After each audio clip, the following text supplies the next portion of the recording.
Get it, Mike Sempervive here with you for the next hour talking about professional wrestling, which is something we do every single day here on the Sports Byline Broadcasting Network. Tune in, iHeart, American Forces Radio, sportsbyline.com, over-the-air affiliates like KMAV, 99 KMSR, and the mightier 1090. Podcast replays on SiriusXM, video streaming on Twitch or YouTube. However you're joining me today, I'd just like to say thank you. Hopefully, wherever you are, it's sunny outside. And even if it's not, hopefully it's sunny inside your mind. It is cold and windy, but other than that, it's a gorgeous day here on Delmarva. Filthy Tom Lawler, off camera right now, trying to make me laugh. He's doing a very, very good job of it. And as you can tell, it's a filthy Wednesday. It's a filthy Valentine's Day because the boss man is... I don't know where the boss man is. He's somewhere in greater King County, Washington, I guess, doing some good dadding. That's what he is alleged to be doing, I guess, right now. But we don't know. I really don't know. He'll be back tomorrow on this show. And if you can't wait that long, become a subscriber over at WrestlingObserver.com. And you can check out he and Dave Meltzer late tonight / early tomorrow morning on Wrestling Observer Radio. It is... Believe it or not, even though it's Valentine's Day, quite the melancholic way to begin the show is there's been a release of a WWE on-air talent, Matt Camp, who was hired by the company in September of 2019 and has served as a studio show host. And if you only listen to this show for all of your wrestling needs, you would know him the best from The Bump, the thing that Bryan Alvarez knows nothing about. But Matt Camp had also hosted other shows. He was involved in the pre- and post-game shows for both the TV and for premium live events. According to a story from Fightful, or I believe from PW Insider, the release came as something of a shock to those that they had spoke to. Fightful is reporting that Camp was released from the company last week. So too bad that has happened. He is very talented, and I have a feeling he will land right back on his feet. So all the best to him, and we will get this thing started when we get back from break. Listen to all this Valentine's Day music. Wrestling Observer Live.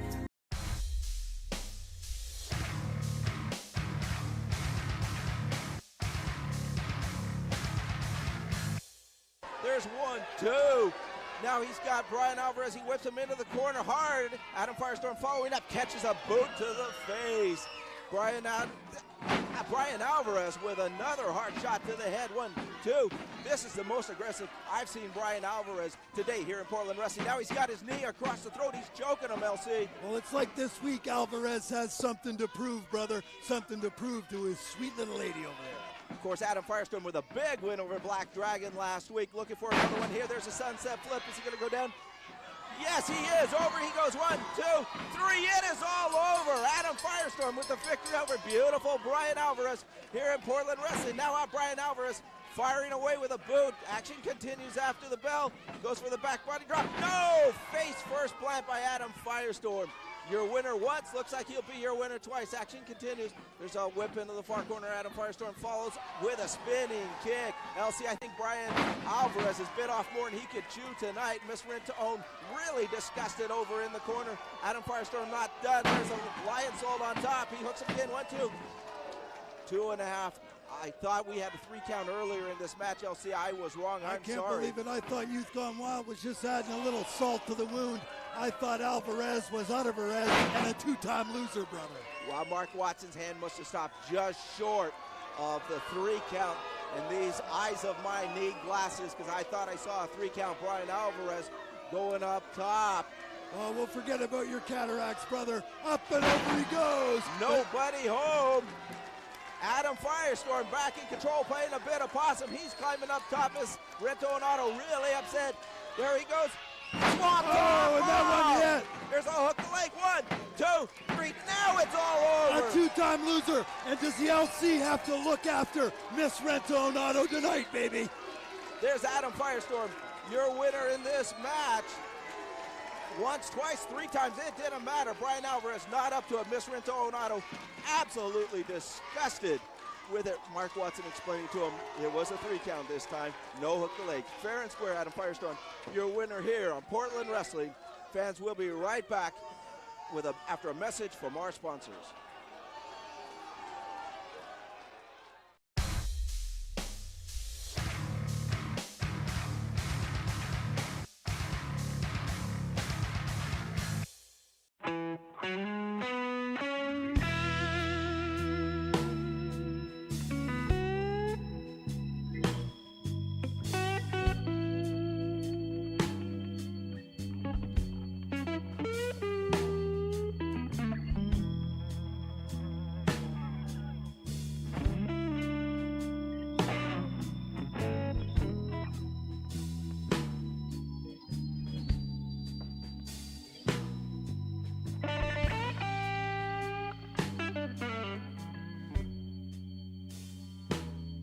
Welcome back to the show. Mike Sempervive and Filthy Tom Lawler here with you. You know we do this show right here for an hour at a time every single day, but if you want us 24/7, you can try to find us on Twitter/X.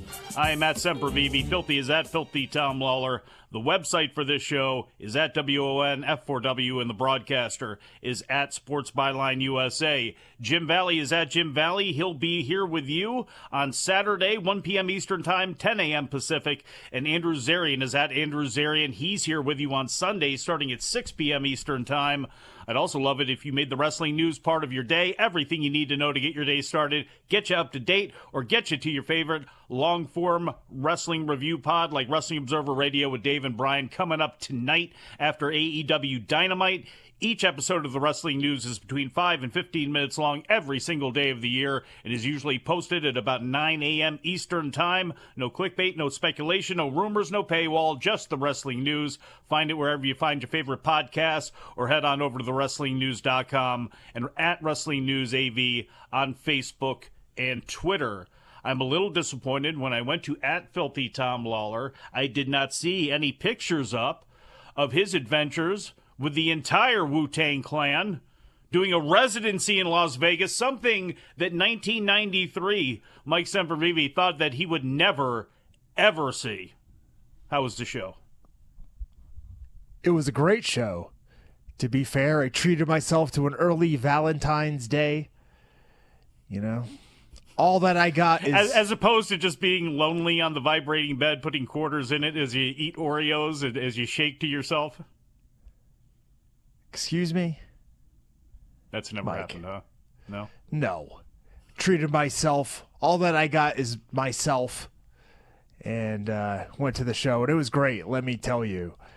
But we're here today. We are. On a Wednesday. Mm-hmm. And as always, lots of happenings and shaking arounds and whatchamacallits going on in the wrestling world. Mm-hmm. All that. NXT last night. Yeah. AEW Dynamite tonight on Wednesday, as usual. I believe there's no Collision Saturday. Is that right? There is no colliding going on Saturday, unfortunately, with all the NBA All-Star Game festivities taking place. Where's that happening? I don't know, but let me ask you a question. When it comes to Las Vegas, is that one of the events that you just try to not go out into the public with? Because there always seems to be a ruckus being caused every time there's a NBA All-Star Game going on in Vegas. Yeah, I think there was a big-time fight the last time that they were here. If they have the WNBA All-Star Game here, I'll gladly attend. And if they throw down, I'm running for the hills, I'll tell you that much.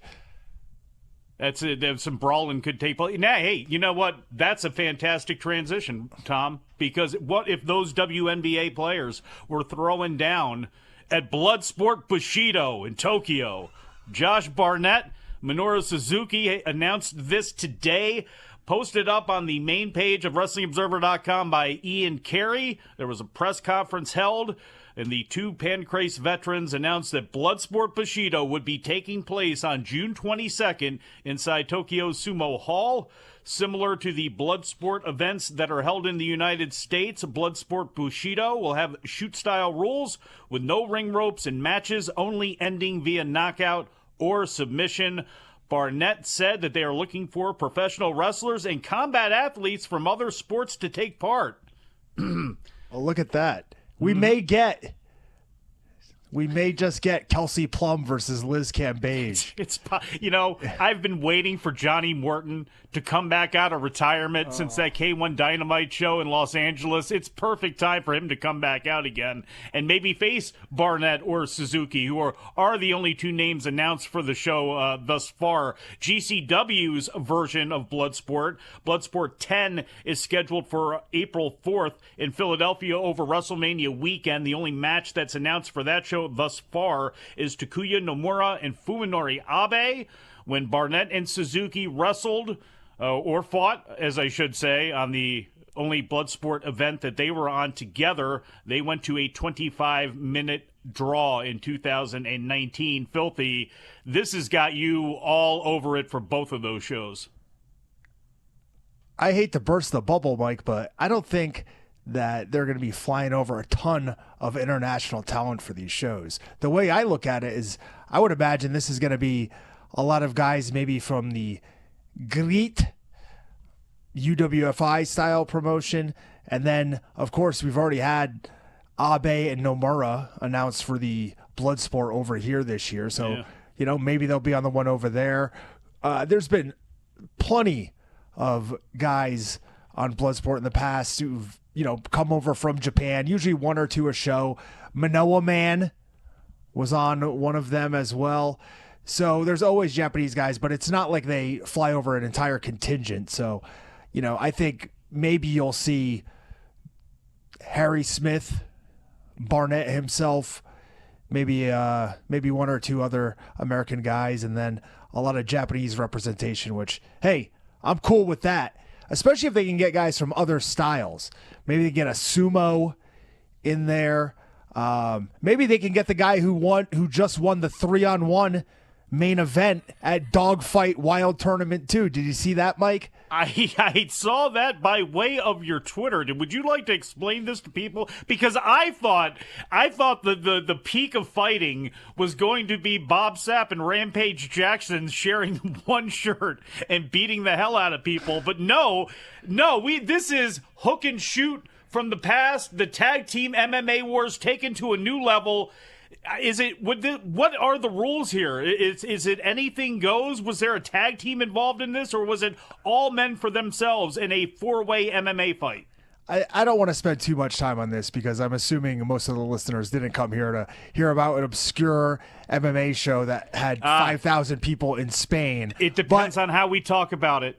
But that's what they're gonna get here for a couple minutes at least, because there was a show called Dogfight Wild Tournament 2, Mike, put on by YouTuber Jordy Wild, who is wildly popular in Spain. Sounds like either a male or female porn star, Jordy Wild. He is a male, and to start off the main event of his show, which was a 3-on-1 battle. At 3 men at once fighting 1 man. He banged a gong, and then they banged away with their fists and bodies inside the cage. The three smaller men who were about, I think they were lightweight, so probably 155, 170, and the gentleman Eduardo Riego was a light heavyweight, 205, 210, 215, somewhere in there. The 3 men swarmed him, and they held him back for a little bit. It was like watching, 3 smaller bears attack 1 larger animal. And it was the best pro wrestling psychology like I've ever seen. 3 hyenas jumping on a rhino or something. Yeah, it's like you're watching Jurassic Park, but it's real and you can't believe it. And I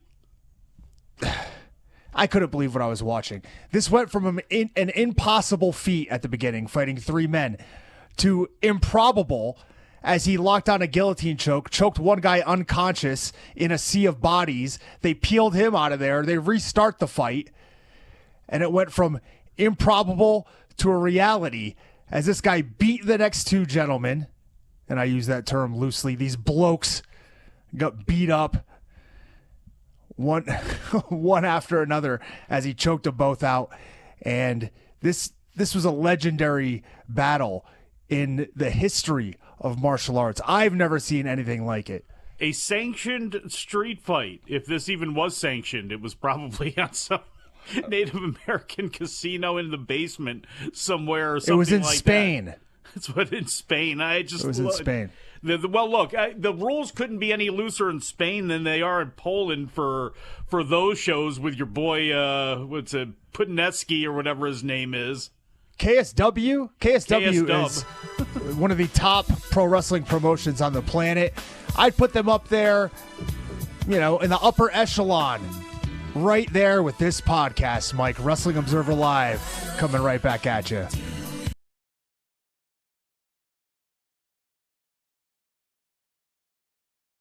When I first started training, I think it's a lot more common here in the UK to start so young. Whenever I talk to Americans, they're always a bit shocked by it, but most of the people that wrestle in the UK have been doing it since they were very young.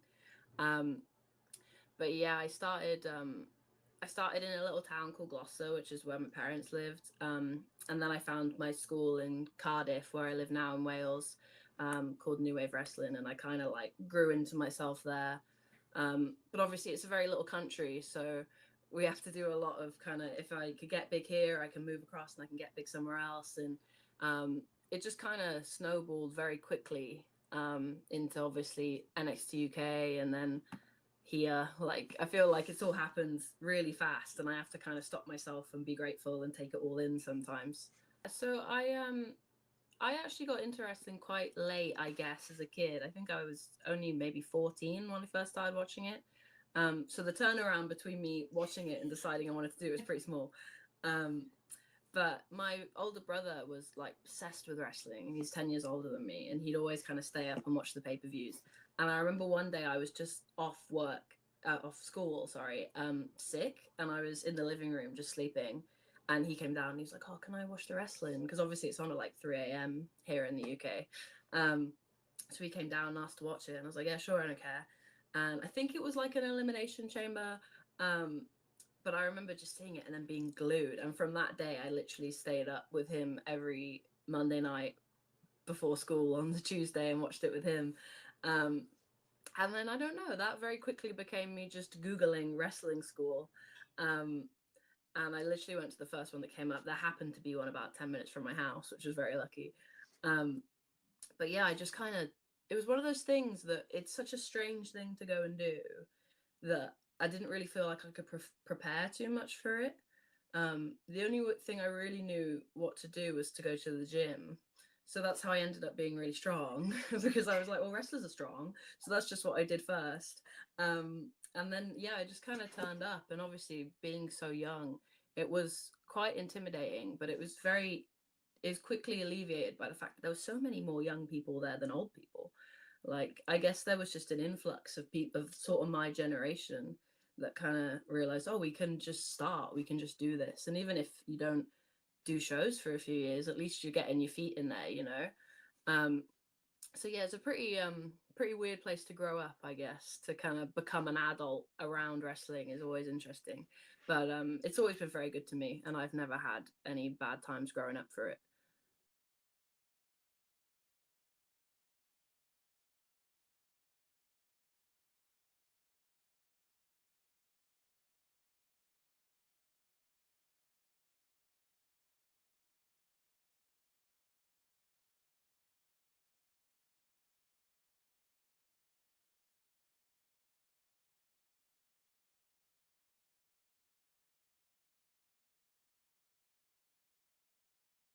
Back on the show, Mike Sempervive, Filthy Tom Lawler here with you. It's Valentine's Day.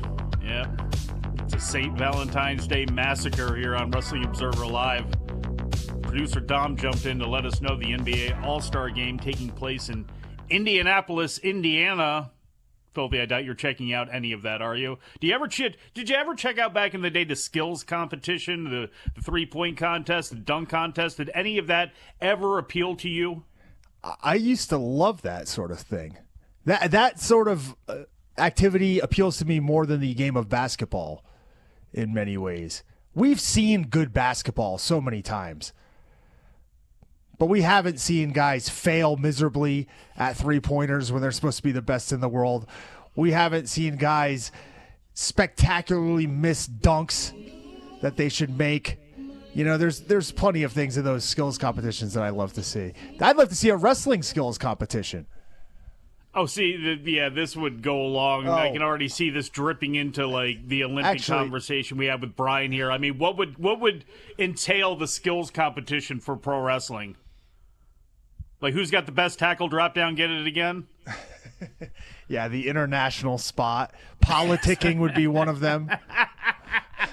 The wrestling decathlon, backstage the best politicking. use of that doesn't work for me, brother. Oh, by the way, speaking of that doesn't work for me, brother, that may have been what the entire in-ring wrestling community told QT Marshall. I make a joke here. I'm sorry, QT. I don't mean to throw you out like that, but QT Marshall is apparently on his way back to All Elite Wrestling. According to a report on Fightful Select, Marshall and AEW have worked out whatever their previous issues were, and he's going to be back in his role backstage in the vice presidential role, which he apparently carried with him the last time around. But it is noted that he will not be returning in any sort of on-screen capacity as an in-ring talent. So, Tom, he wanted to be in the ring more. We saw him form his little group, and he was out there. He's worked in Mexico for AAA. He was there at the last big AAA show that they had down there, but apparently maybe not getting the interest that he may have wanted to be involved in the ring with other places, but he's going to be back in AEW. Any thoughts on QT? I was surprised just because of how recently he left and the circumstances under it. He said that it was time, for him to go all in, which I thought he was going to end up in the WWE or NXT or some sort of role there. But makes sense because of obviously his friendship with Cody Rhodes and the background that he does have training guys and being a mentor and trying to take on that role. He's been doing that actually for years, for those who do not know. I mean, going back, well into the ROH days, way back. And if I'm QT Marshall, I mean, at some point, right, like money should matter. We're in this as professional wrestlers. If somebody told me that I could be in the back and still involved in a vice presidential capacity with AEW and not have to take bumps, and if I want to go wrestle in AAA again, I can. And if I want to go wrestle in Turnbuckle Championship Wrestling, I can. Maybe while he was training in his off time, maybe he got an injury or something, or maybe something happened in his life that made him reconsider going all in on just wrestling. Who knows?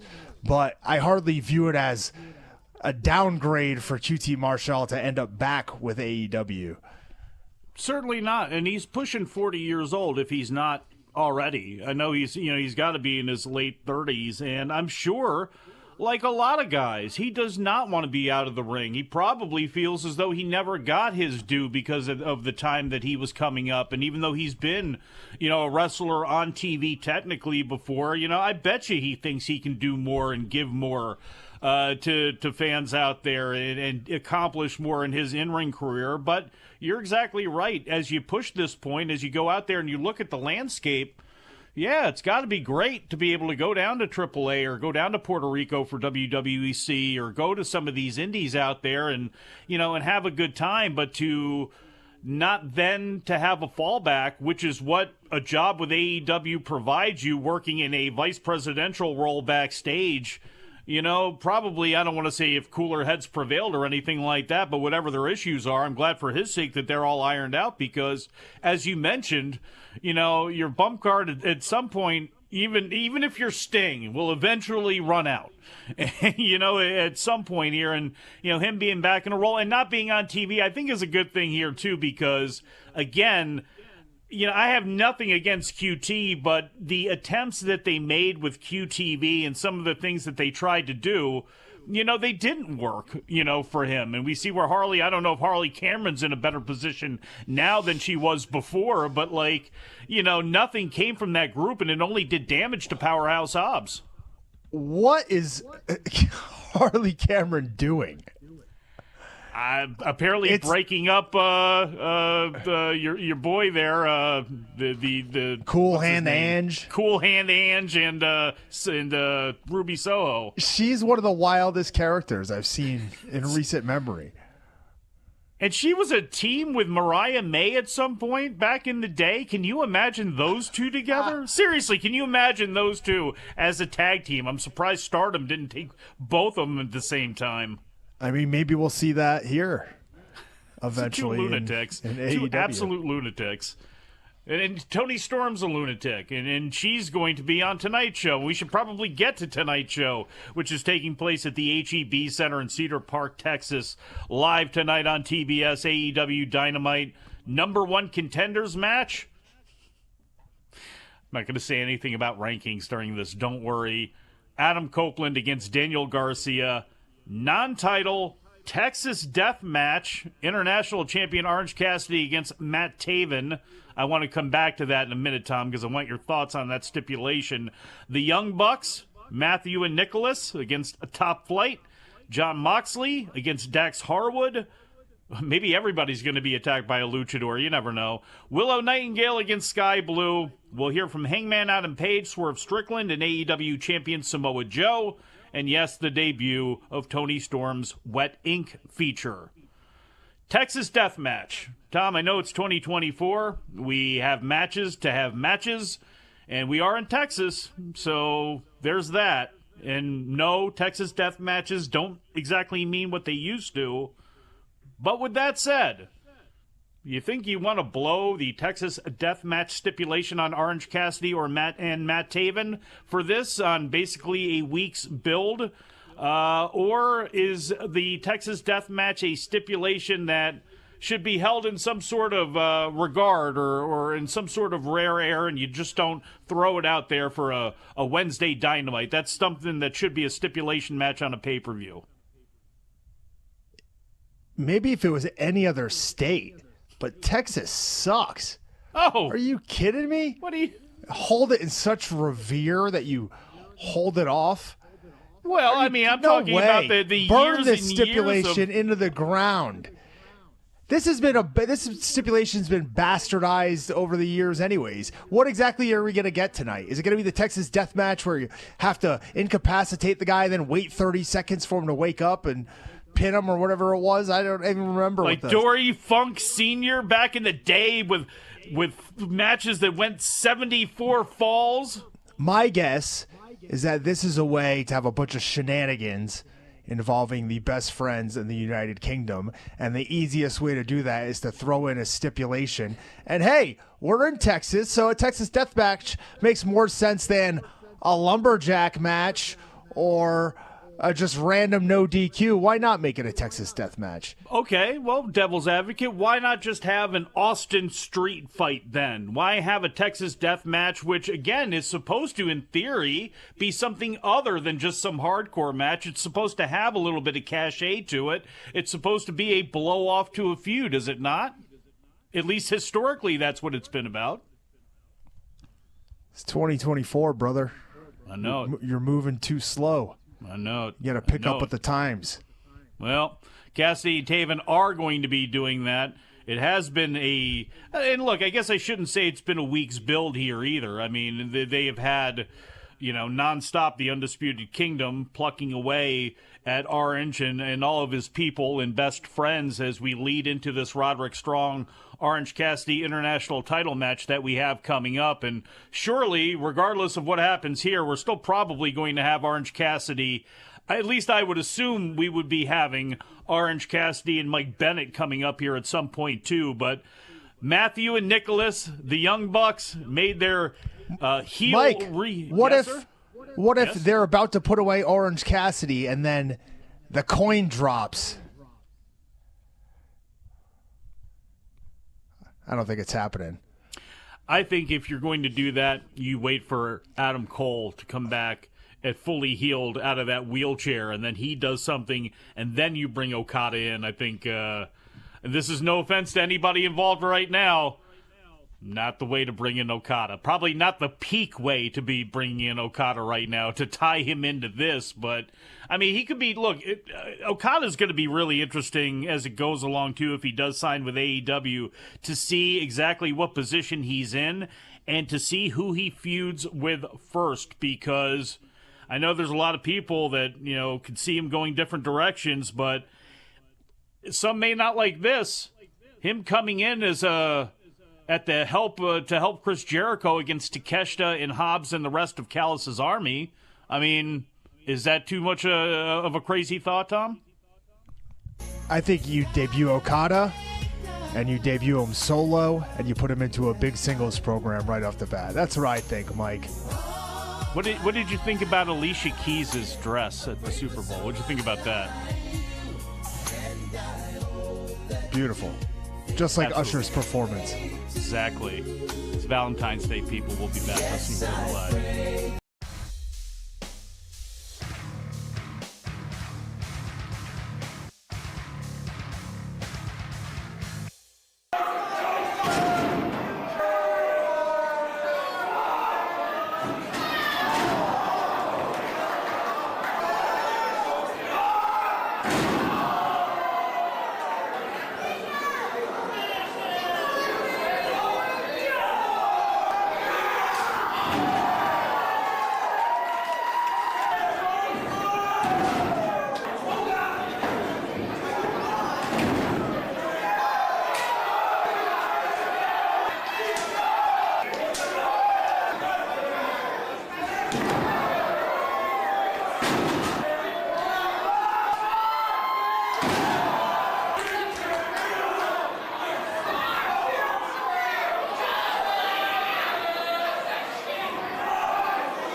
Back on the show, Mike Sempervive, Filthy Tom Lawler here with you.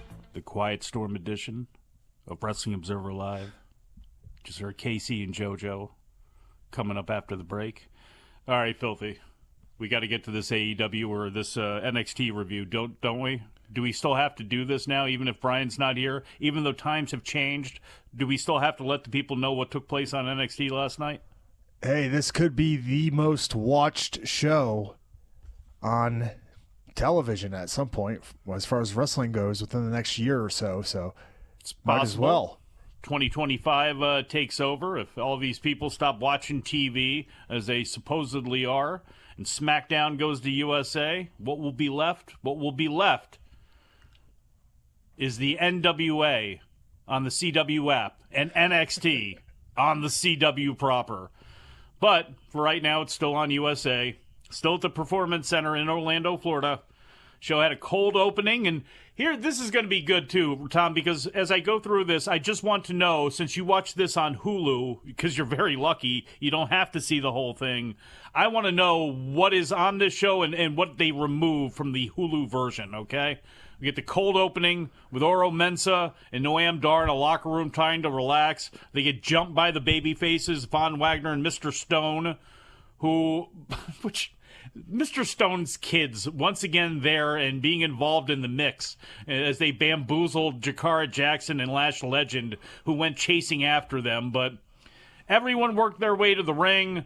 Everyone was fighting around ringside as that was happening. Jakara and Lash distracted the referee, allowed Oro to chop block Wagner, and Noam rolled him up and got the pin. So that's 2 straight wins now for Noam over Von Wagner. It looks as though that Noam Dar is going to be moving on to some other things. The No Quarter Catch crew, to be specific. And they're going to be doing battle here very soon. We then got a Chase U skit. They have their classroom back, and Andre Chase has gotten back all of his gimmicks, including Duke Hudson's trophy. You not a fan of this one, Filthy? You didn't no like this? Chase U. No Chase U on the show? Not on the Hulu version. Oh, my God. See, you missed all this drama here as Thea Hale went to talk to Riley Osborne, and it seems like it annoyed JC Jane a little bit, but everything stopped when Adriana Rizzo showed up. And JC handed her a big manila envelope that was heavier than expected due to the robust calendar sales of the NXT calendar, the Chase U calendar, and she reminds Adriana to keep Andre and Duke in mind in case for a future tag team title shot against the family, which, as we'll get to later on, slipped out of their hands. Gallus gauntlet match, Ridge Holland against all 3 members of Gallus. At least that's what you thought it would be. And Filthy, that was also not on the Hulu version of the show? Yeah, it appears they cut out a good half hour straight.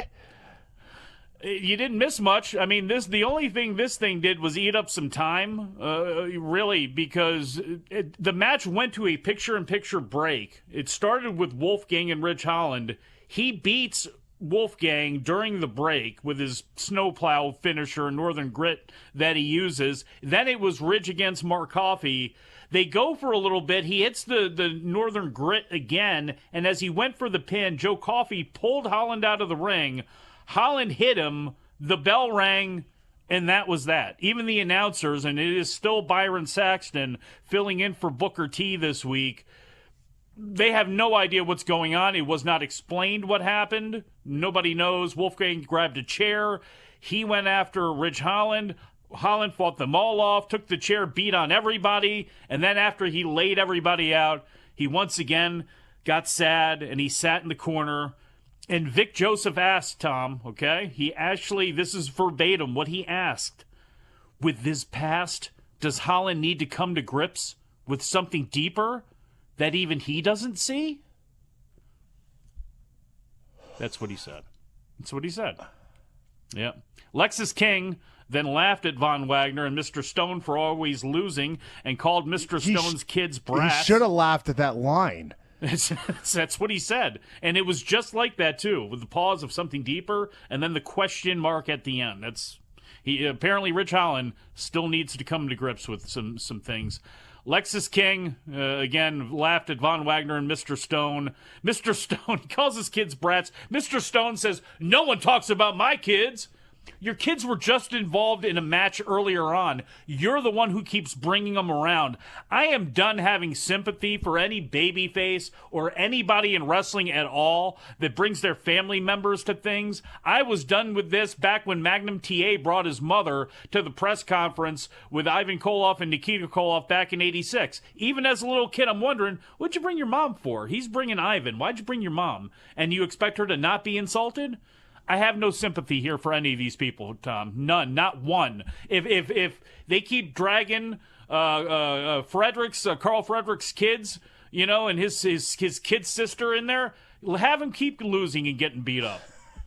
That's my TED Talk. Stop bringing your kids to these things if you don't want them made fun of by the heels. No sympathy for Lexis King, and no. that no, beard? I know because he makes the choice to have that haircut and beard. So I have no sympathy towards him whatsoever. None. The North Quarter Catch crew really wants the Heritage Cup, so I don't know what that's going to lead to, but there's probably going to be some wackiness.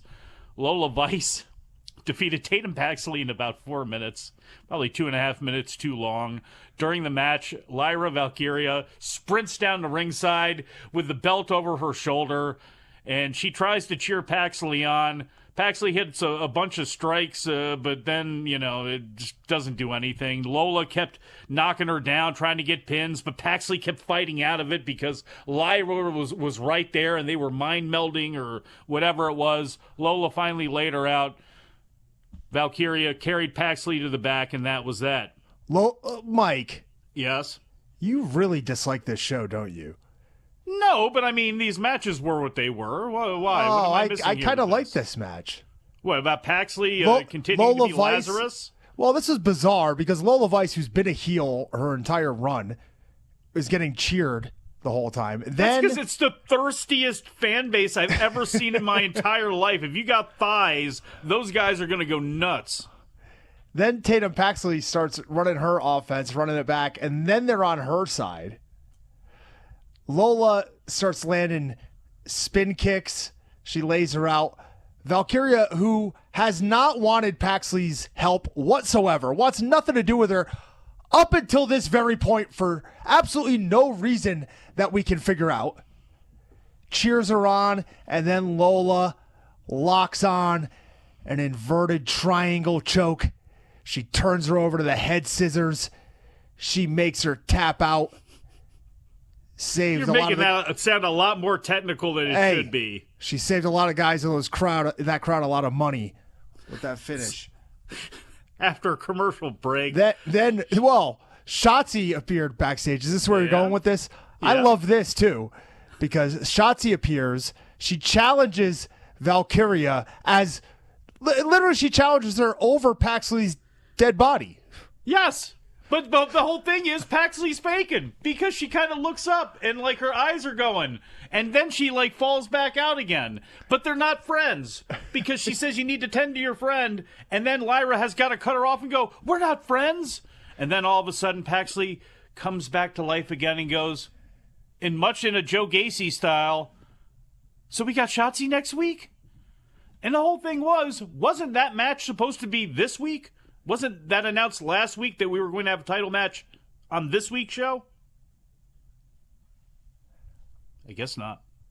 Did they just figure out, like, we got no heels on this female roster? We got to turn a bunch of people all at once? Because Roxanne Perez is turning heel, that's for sure. Yeah. It looks like Paxley and Valkyria are turning. And that's, basically the top of the card. I mean, Valkyria and Roxanne were the top of the card baby faces, right? Well, yeah, I think you have to keep shuffling back and forth because I have a feeling like somebody like an Ariana Grande. I keep saying Ariana Grande. She's Santino's daughter, Ariana, whatever the hell her name is, okay? Santino's daughter? Yes. You didn't know that? Adriana, what the hell? Adriana Rizzo? No, not Adriana Rizzo. Ariana... whatever her face is. Grace. Ariana Grace, the beauty queen with the tiara and such. Oh, she was in the backstage segment. Yes. Well, yeah, and we'll get to that in a minute here. Look, Jada Parker defeated Adriana Rizzo in about 4 minutes. Again, these women look the part. I mean, that is for sure. Filthy saying we didn't get it on Hulu. Sorry for all you folks on Hulu, but you didn't miss anything. They're just really green. And again, they both look the part. They're both got personalities. I understand why they're on TV, but this was definitely one of those matches where you're probably going to want to do about a zillion more times on the Coconut Loop circuit whenever they have house shows down there. Kind of like Tiffany Stratton and Fallon Henley. They may be opponents for years to come. Adriana and Parker probably are going to be the same way, especially because of the factions they're tied into. So keep doing that match, but probably keep it off TV for quite some time. Carmelo Hayes beat Joe Gacy in about 13 minutes. When Gacy comes out now, the camera goes upside down, so prepare to hear Bryan bitch, moan, and complain about that one. That was, though, to that point, the best awful match on the show. But to that point, it was the best match on the show. For not the whatever match. You think about that. I'm talking about the going the upside down with entrance. the camera? Yeah. And then he's making these weird spooky faces into the camera like I'm doing right now. I've had enough of that already. So have I. I'm glad we don't do that on the regular on this show. And I thank thought Joe God Gacy looked good at the end of the match, but not at the good. very beginning. He wrestles great. I mean, as far as I don't want to say great, but I mean, he's really, really good. And he is, to me, a guy that you have to have in NXT because of his experience. He's perfect for that rogues gallery of guys and girls that you're getting in there of so many different experience levels. I think he's perfect, but there has got to be some sort of molding of that character where it's not as annoying as it's coming off to be, but the fans are starting to buy into it a little bit, so at least there's that. Carmelo obviously gets the victory here after the match. Dijak runs down with a nightstick, starts beating Gacy with it, and then puts him in a straitjacket and kept beating on him as Gacy laughed back in his face. That led to Roxanne Perez backstage. As her heel turn continues, she slaps Ren Sinclair for trying to calm her down as Roxanne's all pissy and moody and going off on Ava, not giving her the title shot that she feels that she deserves. Then on the screen, we get a wacky font that read, "Goodness is a man's struggle. Evil, however, is human nature." Is Evil coming in? Is House of Torture coming in NXT? I think they're trying to get Nakajima that would be... so that they can have their own Triple Crown. I tell you what, NXT. him coming in there, kicking off, Dar's head and fighting Charlie Dempsey in NXT. I'm not against that. Obafemi cut a promo in the ring. He was eventually challenged by Lexis King for next week. Brooks Jensen attacked Josh Briggs in the NXT kitchen, and they were pulled apart until Ava ran in and did some poor acting, but made the match. Kiana James then went on to defeat Brinley Rice in about 3 minutes. Terrible, terrible match. You missed nothing there. That one was not on Hulu. On Hulu, though, did they have the Brinley, Edris Enofe, Malik Blade moment together? No? Oh, man. Brinley cartwheels in, says she's not upset, she's staying positive, and then cartwheels away. Yeah, I don't know. Baron Corbin and Braun Breaker then defeated Tony D'Angelo and Channing Stacks Lorenzo in what was the match of the night. Corbin and Breaker, the Wolf Dogs, are your new NXT Tag Team Champions. We'll get Filthy's thoughts on that, as well as what he's doing tonight for Valentine's Day when we get back on Wrestling Observer Live.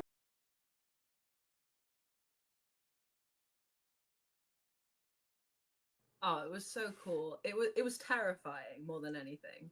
I almost wish I fell off right at the end, and I almost wish I'd have fallen off earlier on, because at least it would have been done and it would have been out of my system. But the fear of falling off of that thing is so much worse than actually falling off of it. But it was so cool. Like, the amount of things you can do in a match like that, if you think of all the things you can do in a match, and then you add 6 other people, and then you add this huge structure that you can all hang off of, like, there's just so many ways to get around it. And obviously I was sharing it with some incredible women too. Lots of women that I'd never even wrestled before, so that was a whole thing in itself. But yeah, it was crazy. It was a great time, but I reckon I'd like to do another one, but maybe not loads of them. Yeah, it is cool. I guess that match was especially it being the first TNA pay-per-view in a long time. There was a lot of eyes on that show, and obviously the first match on the show. So it did really kind of throw me into the deep end a little bit of so many people that might not have even been watching TNA at the time had tuned in because this was the first pay-per-view back, and then I'm one of the first people they see, and they might not have even ever heard of me. So it was a really nice way, I think, and a really good showcase for me to kind of show what I'm all about in like a really exciting way, as opposed to just being, brought on TV, which would have been great, but it was so exciting to do it, in Vegas on live pay-per-view. Like, there was so many cool things about it. Yeah, it's great. I think it's really kind of exactly what I needed at this point in my career.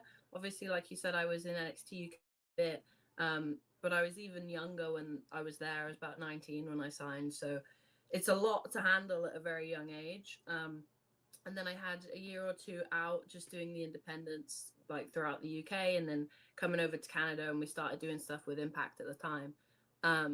It really helped kind of, I think, level me up.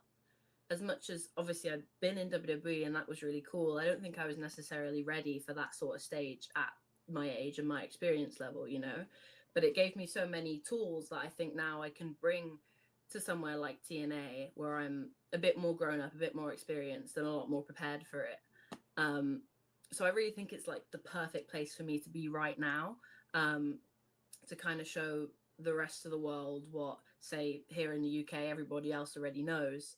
So it's nice to be able to share it and get a bit more kind of like international notoriety, I suppose. It was crazy. Like, obviously, we done a little bit with them with Subculture. So it wasn't out of nowhere, but it was very much like, okay, like they understand what I'm trying to put out into the world.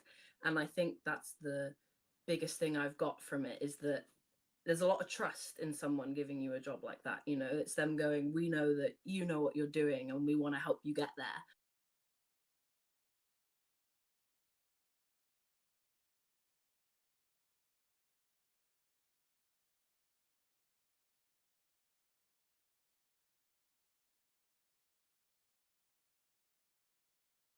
Back on the show, Mike Sempervive, Filthy Tom Lawler here with you, Wrestling Observer Live. Braun Breaker, Baron Corbin, your new NXT Tag Team Champions. Not sure for how long, especially if Braun Breaker gets called up to the main roster, as he seems to be. Nick Aldis, as Baron Corbin joked about, ready to back up the Brinks truck to his house. Tom, what you think about the match and the prospects of Baron Corbin and Braun Breaker going forward here? Again, two former NFL-level talents. Baron Corbin actually played for a little bit in the NFL, and Braun Breaker, unfortunately, just too short. He had seemingly everything else when he was invited to the Ravens camp, but just a little too small to play running back in the NFL. What'd you think about the match? What do you think about them as a team? I thought that their interactions were the best thing on this show. The main event was great, especially when you think about the little amount of time that I guess really both Stax Lorenzo and especially Tony D have had in the business. Every time I watch Tony D'Angelo, I come out impressed, not only, for his level of experience, but also his level of talent in there as a pro wrestler. I think he has progressed greatly. I was a big fan of this match. I was a big fan of Baron Corbin saying he needed to win this belt backstage with Braun Breaker. He said it's been 6 years, and he's going to the Chiefs Super Bowl parade, and he wanted that belt around his shoulder. And guess where he's going with that belt around his shoulder? He's going to the Super Bowl parade to be with all the winners, just like you winners out there who've been listening to us for the past 55 minutes. Mike, it's been a great Valentine's Day. I love you, buddy. I love everybody at home. Take it home for us. I don't think there's anything left to say. Be good to your significant other tonight. We'll talk to you again after a while.